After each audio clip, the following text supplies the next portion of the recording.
Hello and welcome to another special edition of Tuscaloosa's Talking with Philip Coleman. Special because once again I'm joined by my beautiful wife Michelle, and that means we're doing another movie review. This time we're talking about that film that uses the most advanced, ultra-modern, high-tech technology available in movie making today to tell one of the oldest, most ancient, legendary stories from antiquity. Of course, I'm talking about that recently released film, The Odyssey, directed by Christopher Nolan, featuring a star-studded cast. Michelle and I saw this film just the other night, and we're about to share our impressions of this highly anticipated, much promoted film with you right now, starting with Michelle's initial thoughts about this film.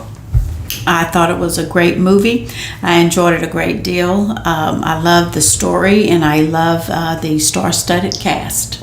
And let's jump off from that point and talk about that cast. I find the casting of this movie to be very creative and to be very appropriate. Let's start with Helen of Troy, the face that launched 1,000 ships, as that famous poem says. And this time, Helen of Troy is portrayed by the African actress Lupita Nyong'o. And she became familiar to many of us Americans through that movie that came out a few years ago called 12 Years a Slave, in which Lupita Nyong'o played the part of an enslaved woman on a plantation in the antebellum South. Well, now she's playing Helen of Troy, a woman so beautiful that her beauty literally led to a horrific war between two states, and she is excellent in this role. She gives a whole nother dimension to the role, to the character of Helen of Troy. I am also impressed by the fact that Zendaya portrays the goddess Athena in this movie. She is also very effective in this role, a very sympathetic goddess Athena in this particular movie. And I also am very impressed. I am very impressed by the presence and the acting of that Latino actor and writer, John Leguizamo, who portrays the main character, Odysseus, very loyal, very dedicated friend in this movie. And of course, the casting goes on. We have Anne Hathaway as the long-suffering queen, the wife of Odysseus. I say suffering because she's waiting 20 years, literally, for her husband to finally come home from the Trojan Wars. And we also have among the cast Charlize Theron as a nymph who keeps Odysseus, let's just say, occupied on an island for some 7 years. And we have Tom Holland, the real-life husband of Zendaya, who portrays the son of Odysseus, the son of the Anne Hathaway character, Penelope. And Michelle, tell us more about your thoughts on this very interesting, very creative casting, and how effective you think it is for this particular movie. Oh, I thought it was very effective. I think it was excellent casting, and I enjoyed each one of the big stars in their role. Some of the roles didn't have a lot of speaking parts or a lot of acting. Actually, Zendaya, I would have liked to have seen more of her. She played Athena, a goddess, and just pretty much in Odysseus' mind is where she was. And so there wasn't a lot of Zendaya. There wasn't a lot of Lupita. I would have liked to have seen a little bit more of that. And actually, Lupita played a dual role. She played Helen of Troy, and as well as Helen of Troy's identical twin sister. So she was there in a double role, but her role was very small. And I would have liked to have seen more of these two ladies, Zendaya and Lupita. But they did play excellent roles. Yes, and they did. but they didn't speak much.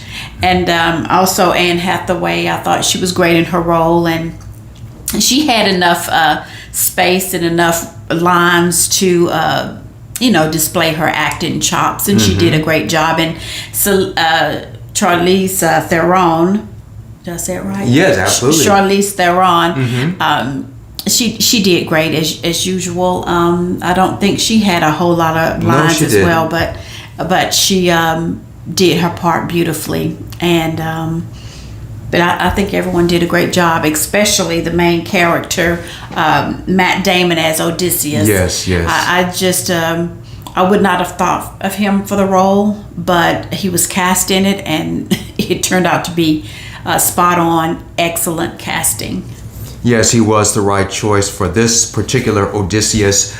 He was very strong, very solid, a good steady presence throughout all of the movie, and his performance was very appropriate for the overall theme of the movie.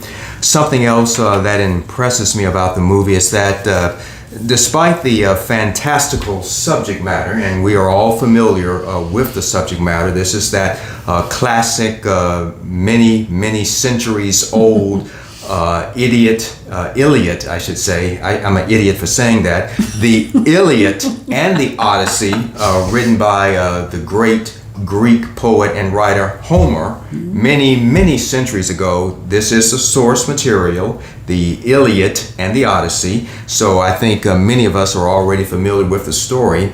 And what I'm leading up to say is, despite the more fantastical elements of it, as Odysseus and his men encounter all these mythical creatures on their way home, like the giant one-eyed Cyclops, and the island of giants, and a sorceress who turns the men to pigs, literally pigs. Yes. They weren't behaving like pigs. In fact, they were rather nice. They were very nice. But they got turned into pigs anyway. Yes. And of course, you informed me that the giant sea monster that turned the ship over is called a Hydra. Yes. And that's a lesson I learned from you there. And despite all these fantastical, mythical creatures, the movie still has a very realistic tone to it, a very gritty tone. And I think that's a plus. I think that's something worth mentioning. I think that's a positive aspect of this movie, that despite all these really wild, bizarre characters and creatures that Odysseus and his men encounter along the way home, the movie still feels like this could have really happened, and it just has sort of a gritty, natural feel to it. And something else that I think is worth mentioning that makes this movie very special, and I alluded to this in my introduction, is the technology used to make this film. This is the very first time that a film has been made with cameras, especially for the IMAX format. Usually films are made with just what I'll refer to as, in my own terminology, regular digital films that are regular digital cameras, I should say, that are then blown up for the IMAX format. But this film, the Odyssey, it used cameras that were especially made for the IMAX format. I think they are called 70 millimeter IMAX cameras. And this new type of camera was used to film this movie. And I believe I heard Christopher Nolan, the director himself, say in one of the interviews I saw that this leads to a more sharp, crisper image for us, the audience, to see. Something else giving the movie a very unique and a very different look that I think is worth mentioning is that even though the movie itself, the story itself, is confined to the Mediterranean Sea, we're talking about ancient Greece and ancient Troy, even though the action takes place in the Mediterranean Sea around Greece and Troy, the movie was literally filmed in far-flung, exotic locations all around the world, including Iceland, for example. And this sort of gives the movie a very different, very unique look, because the way the sun filters through and shines in these different locations is very different from the type of sunlight we experience here in America or North America. This gives the movie a different look, and also the landscape of these far-flung, exotic, diverse places around the world where the movie was filmed. The different landscapes present a very different look that the average moviegoer, and I include myself as being an average moviegoer, we might not be used to seeing. So it does have a very, very special look, and if you can see it on IMAX, by all means, do so. I agree. Yes. Yes. And now, what does kind of trouble me just a little bit about this movie, and I'm going to say ahead of time, I am going to recommend it. Michelle and I, we're going to save what I call our schoolhouse grades for the end of our review. But I will go ahead and say at this point, I am going to recommend this movie. But one of the things that I have, what I would call a slight issue with it, is that the beginning is a little bit slow. Yes, it was slow. I think the movie takes a little bit too long to really get cranked up and to really get going. And yes, I'm being realistic. I didn't expect the movie to start out with the monsters running amok and people chasing each other with swords. Time the credits stop rolling. I know any movie needs time to have a build up as to what's going on, but I think the beginning of this movie was just a little slow before the action really kicked in. I think the slowness of the beginning was the beginning of the movie was basically to show how the friendship of a particular character played by John Leguizamo, Eumakis. His name was Eumakis. Okay. Is that Eumakis? Yes, you're correct. So you're correct. Eumakis was a son of a king himself who was in childhood abducted and enslaved and sold into slavery and ended up with Odysseus. And so he ended up being a servant and a very dear friend of Odysseus. Yes. And in fact referred to Odysseus as being like a son to him. Yes. So they were more than just servant and master or friends. It was like it had become like father son to a certain point. And also at the beginning of the movie, it had to develop these little idiosyncrasies of Odysseus that at the end of the movie would be displayed in these little idiosyncrasies displayed by Odysseus at the very end. He came back from war after 20 years. He comes back not as Odysseus, but as a beggar. As a beggar. And so his family didn't even identify him. So right. The only person who really caught on kind of quickly that it was him was his good friend Eumakis, played by John Leguizamo. But there was some little idiosyncrasies that I won't give away, that he returned as a beggar. And these are things that only Odysseus could do, or only things he would do, and he would do these little signs and signals as this beggar, and it would alert those who knew him well, his wife, his son, his best friend, father figure. I think he was called a swineherd. He was the man in charge of the pigs. Yeah.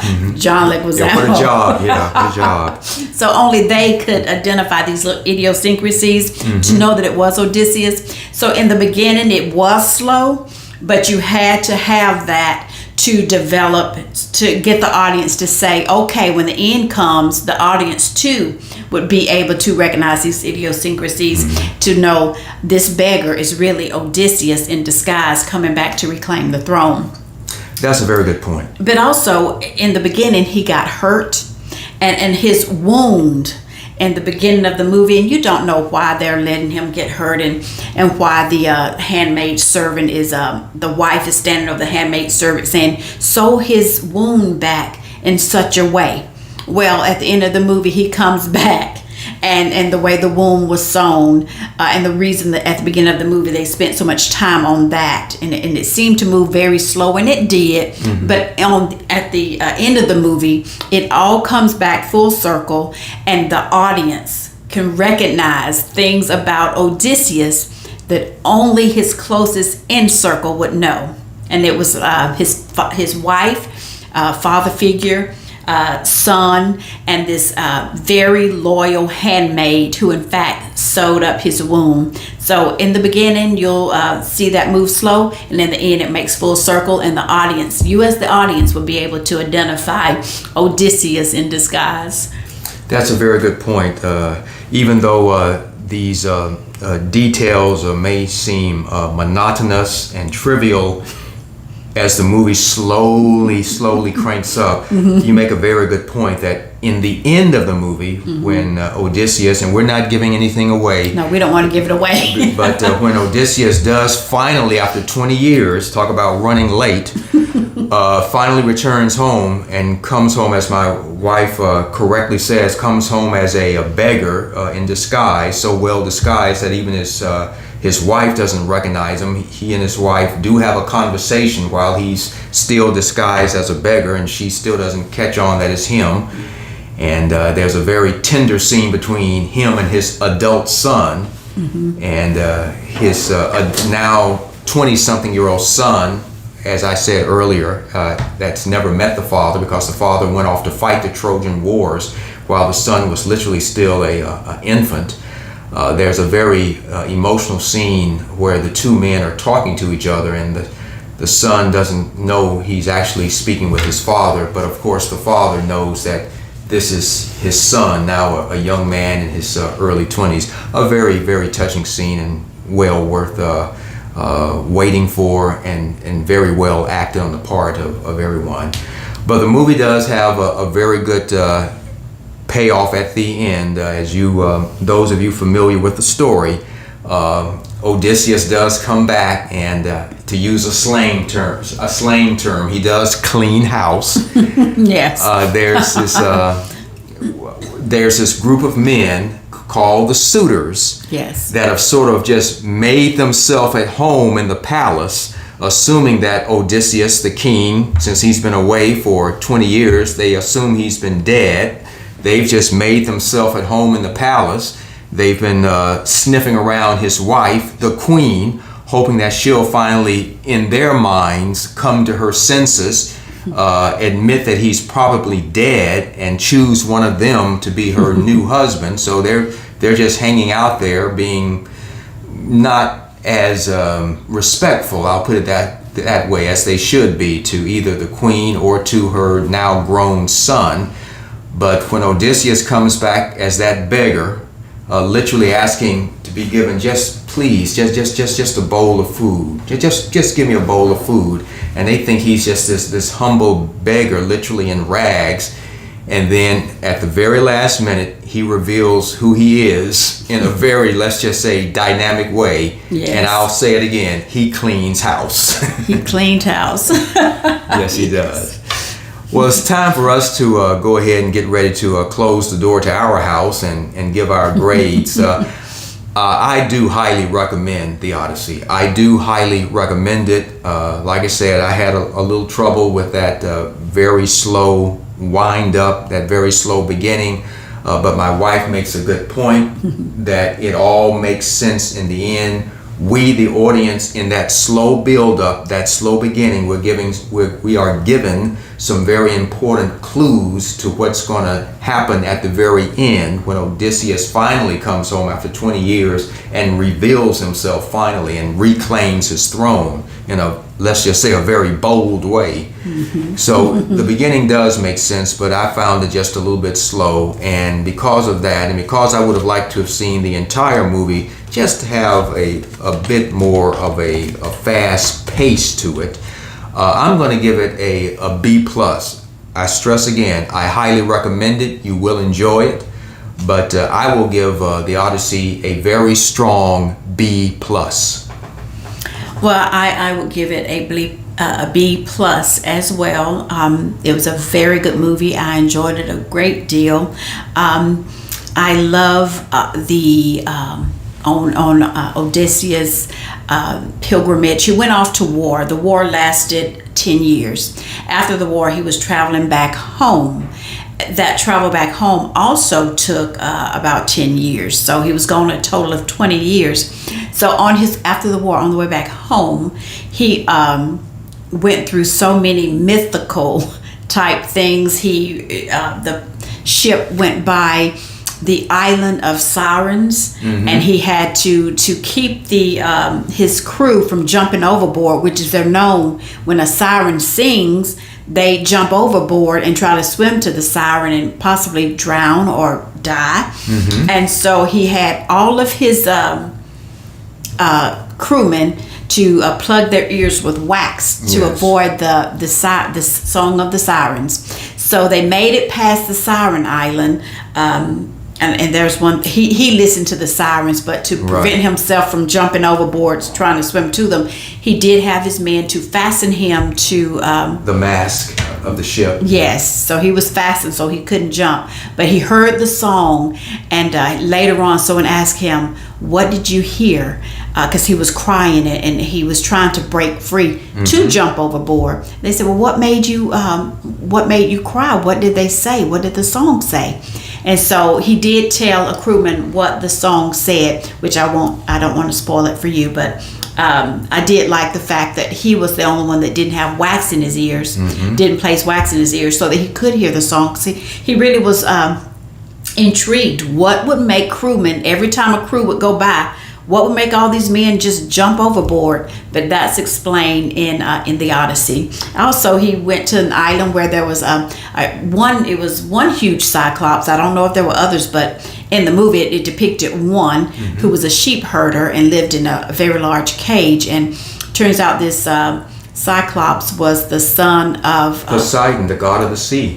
He was the son of Poseidon, and so because there was a run-in between the men and this Cyclops, because they were there to try to get provisions for the ships. They were trying to get fresh water from the rivers, try to hunt for meat, and the Cyclops was a sheep herder, and so he had all these sheep, and in his cave he made wonderful, these were cheeses, right? Oh yeah, that's had right. all this wonderful cheese, and they were in there trying to steal some of his cheese and steal some of the sheep and get fresh water. Well, anyway, they ran upon the Cyclops. They got caught by the Cyclops, and of course he killed some men, ate some men. Yes. And there was some things that went on between the crew and the Cyclops, and I don't want to give it away, but because he was the son of Poseidon, when they got back on the ship, well, Poseidon is the god of the sea, and he wasn't very happy with him. So because of what they did to his son, he disrupted their ship, because he was the god of the air, of the wind, and the sea, which instead of them just sailing on home, which may have taken, I don't know, a year or two. Right. Poseidon disrupted their trip, and that's why it took an additional 10 years after the war. It took an additional 10 years to get back home. But they encountered an island with the Cyclops, and they battled him. They went by the island of the Sirens. Yes. They went to an island of I think Circe, a witch, who she was a very strong witch. Very much so. Yes, she could turn men into any animal she wanted. And when Odysseus' crew showed up, they just said, "Ma'am, we've been out to sea. We've run out of provisions. We're hungry." And so she said, "Well, let me feed you. Sit down." They were quite lovely men, and they said, "Ma'am, we'll serve ourselves." And she said, "No, you have a seat. Let me serve you." So they were polite, and yes, they were surprisingly polite. yes, they were very polite. And she, I guess it was based on past experiences with other sailors. They had come and taken advantage of her, and the land, taking her food and her drink and whatever without asking. So she just thought they were the same, but they weren't. They were lovely. And so when they started eating the food, they were enjoying themselves and they were just eating it. And she said, "Oh, you're eating it like you're a pig." So she turned them all, the entire crew, into pigs. Everyone was a pig except for Odysseus, because as soon as he got to land, rather than go eat, he went hunting to get provisions for the ship. So when he came back and he saw all the pigs just went wow. When they saw him, they were trying to warn him of this woman, but he talked to her and realized that, oh, every animal he saw a lion, tiger, all these exotic island animals where they should not have been. Right. And he just wondered, well, why is a lion here? Why is a tiger here? A panther. Yeah, a panther. All these different exotic animals. But when he went out hunting, he saw a deer, or what he thought was a deer, and he shot it. And when he went to the deer, there was a deceased man on the ground with an arrow in his back. So he realized, oh, all the animals here are not really animals. These are humans turned into animals. And so he went back and he understood that the pigs was his crew. And she gave him the accents. Well, I don't want to give it away, but anyway, he talked to her and said, "Were they really being rude?" Because he said, "I don't think that's my crew." But after talking to her, she did turn his crew back into men and let them go. So, but it was very eventful to see that witch do all of her sorcery. And then after they escaped this witch, they went to another island to get provisions because all of her animals and things were like mainly human, so they didn't trust her animals. So they went to another island and got off, and they said, "Well, we'll just go here to get some cattle because this island is known to have cattle."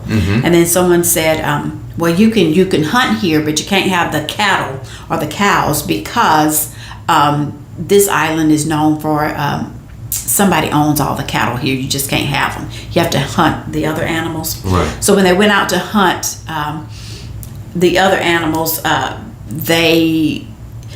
while Odysseus was away hunting, they were so hungry. The men were so hungry they decided to go ahead and kill a cow. And so when they disrupted the laws of that island, they I think that was that the one where they summoned up the giants. Yes, that was the one in which they met. They thought they had just met a child, and they they spoke very nice to the child in a way not to frighten. They were being once again like they were on the island with a sorceress. They were very nice to this child to make sure they didn't unintentionally frighten the child. And the child, as you can recall, let out this, for no reason at all, the child lets out this blood-curdling scream, and then here come the giants. Yeah. About 12, 15, maybe 20 giants. The slew of giants came out and just annihilated a lot of Odysseus's crew. And they run for it. Yes. And then they went on, and then they came across, they had a choice of a whirlpool and a hydra. And they chose the hydra because the whirlpool would kill them all. The hydra could kill some, and the hydra killed 6 of them. I think the hydra had 6 heads, so each head ate a man. And then they sailed on past the hydra. And Poseidon's, well, I don't want to give it away, so I'll stop talking about that. But it took an additional 10 years, but I was just saying they were going from island to island, and each island had some kind of myth on it, and was destroyed. Every time they landed, that men were being destroyed. And so Odysseus ended up on the island of Calypso, and he was with her for 7 whole years. Right. So he did survive, and he was able to make it back home. I would love to go in more detail, but I just don't want to run the risk of giving spoilers. But I give it a strong B. It's a great movie, and you'll love all of if you like Greek mythology and all these mythical creatures, you'll enjoy seeing all that worked into the movie. Yes, but I would have liked to have seen more of Zendaya, more of Lupita, more lines for them. And just a quick mention, there was Elliot Page in it, who played a great Greek warrior who was, I guess, martyred in such a way. He was murdered. And Elliot Page did a great job as a Greek soldier. And also there was a little spot for Travis Scott. He played a Greek bard, which is a Greek poet. And so he was a Greek bard in the show, and I thought that was worth mentioning that he was in it as well.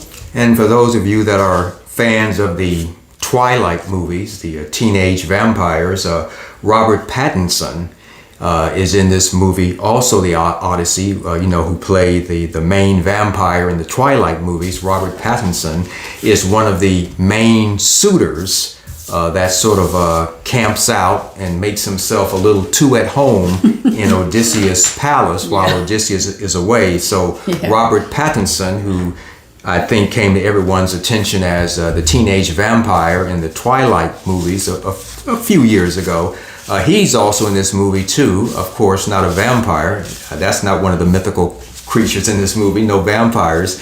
But Robert Pattinson is one of the suitors who is hoping that the queen will eventually concede that Odysseus has probably died and choose him to be her new husband. So Odysseus,